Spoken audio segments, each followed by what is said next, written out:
As COGTA MEC, you have worked with Umntwana for a very long time. You have known him even when you were still deployed to agriculture. He was passionate about rural development, agriculture. But as COGTA MEC, he was eNCA. What does this mean to the institution of traditional leadership in KwaZulu-Natal? Thank you. As COGTA, we have lost a giant. We have lost one of our pillars. He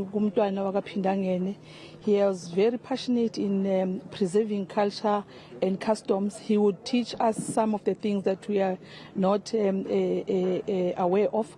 And he was a proud Nkosi, and he taught a number of Amakos on how to run the affairs of the traditional affairs in their respective Bukosi. And really, it's a sad time for us and a sad day that we are here today to bid farewell to him as the giant. He's a statesman. He wouldn't do things in an undignified way. Even if he wants to reprimand you, he will do it in a very dignified way as a father, as a leader, and he will do that. In life, there is no one who is perfect. And I once said to one of my colleagues when I was talking that in life you may think that you are perfect, but other people see that you are not perfect. And we must accept that people may say a number of things about a person, and he as a person, he has lived his life and he has contributed to the nation. We could see his posture in all respect of leadership that he has been given, that he really understands what is expected of a leader. It departs at a time whereby his wisdom is needed in the institution of traditional leadership. With young Amakosi coming up, the elder group, the elder generation or older generation is departing. And I'm sure that's a blow if you take into account that older Amakosi are still needed to hold the hand of the young ones. Yes, because there is a gap that has been created by the fact that there is no school where Amakosi and the prince are taught together on how to become a traditional leader and what is expected of you. That gap he was closing with the elder Amakosi when they took those young Amakosi by hand and teach them on what is expected and what should be done in times of need by the people in those Izizwe. I think we lost that part, and really, to be honest, Umntwana Pindangene has done all what was expected to him, and he has not failed us as a nation. As I said, he's a human being and a very human. He would laugh, he will be angry at times, but what was very important to him is that you learn a lesson from him all the time. Yeah.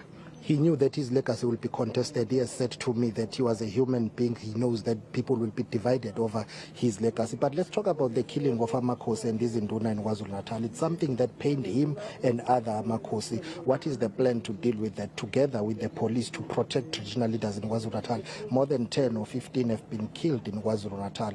It's shocking and it's scary. Yeah, it's true, because here we was very worried, and at some point he phoned me and said, Jobe, what is going to happen? How are we going to assist Amakosi and Izinduna in this trying time?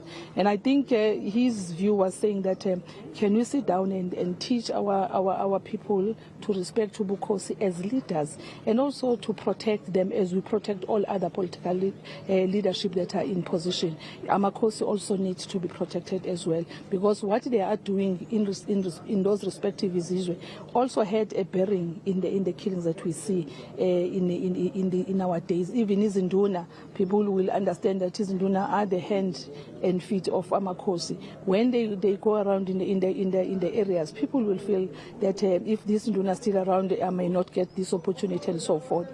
But we say to the people of South Africa, to the people of KwaZulu-Natal, let's take the good work that Umntwana Pindangene has done to us, and also we have to forgive and forget about some of the things. Not that we don't learn from it, but we forgive some of the things that we may have made mistakes on it, and everybody needs to be forgiven. But people will say history is history. There are no blank pages. It's true, and I do respect that. That's why I'm saying that there is no history of KwaZulu-Natal without Umntwana Pindangene. There is no history of South Africa without Umntwana Pindangene. There is no history of South Africa and Africa as a whole, and the globe without a chapter that touches to Umntwana Pindangene, because he has lived and he has made a mark in his living. He said forgiveness. He believed in forgiveness because he was a devoted Christian. But I guess forgetting that will be for the history books. Yes, yeah. to forgive is divine. So if we forgive a person, it doesn't mean that we have forgotten what has happened, but we have moved on, knowing that you may make a mistake. You would want also to be forgiven when you have done the mistake, but the good work cannot be shied away because you have made the mistake. We applaud him for the work, and he has done the good work, and we are proud. I'm proud to be a Zulu girl, grown up in KwaZulu-Natal and taught in isiZulu. Ngakho nje isiZulu ngisikhuluma ngingakhulumi isiZulu sasedolobheni, ngikhuluma sasekhaya ngoba isiZulu ulimi olujiyile olumnandi. And he was always passionate about us being ourselves, be umZulu and be proud of being umZulu, be umXhosa and be proud of who you are. And that's a kind of a gentleman that we are here to pay last respect to him. He said people must practice their culture and tradition. He made it fashionable to be proud about your culture at the time when it was regarded as being backward. It's true. When we think that wearing isidwaba and wearing all the traditional gear was backward, but he will keep on saying that it's who we are. And he instilled that. Even at school, he will instill that to love our language, Ubuntu Boto, which says that we must be who we are, and and we are really proud to have him as that, as a father of the nation. And particularly, I work with him. The time that I enjoyed is when I worked with him when I was in arts and culture as Undunankulu Wesizwe Samazulu, and he will just call me to order to say, no, not that one job, we don't do that, do this one, this is how we do it. And I've learned and I've grown out of it. And he was a father, and he will teach you where he sees that it's not because you are an arrogant or a disrespectful child, but you don't know what is supposed to happen. You mentioned arts and culture. It departs during this, Heritage Month. Some people will say it's a coincidence because he departed during Umkhosi Womhlanga Heritage Month, something that he was really proud of.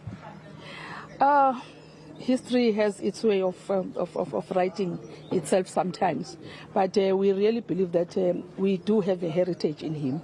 Uli Guguletu will continue to learn, and we know that he will be there irrespective of the ill health that he has. He will be there seeing Izintombi in that. He will be very excited, and we know that, and we really applaud. And sithi kubayede akwehlanga lungehli bayede siyazi ukuthi ukuningi obusalindele ukuthi ukufunde kundunankulu kaZulu. Nathi sikhala kanye nawe ngoba siyalazi iqhaza libambile nasabeqhubeka libamba akha uZulu obumbene. Siyabonga. They are waiting for you in that meeting. Thank you very much for your time. Sorry to delay you.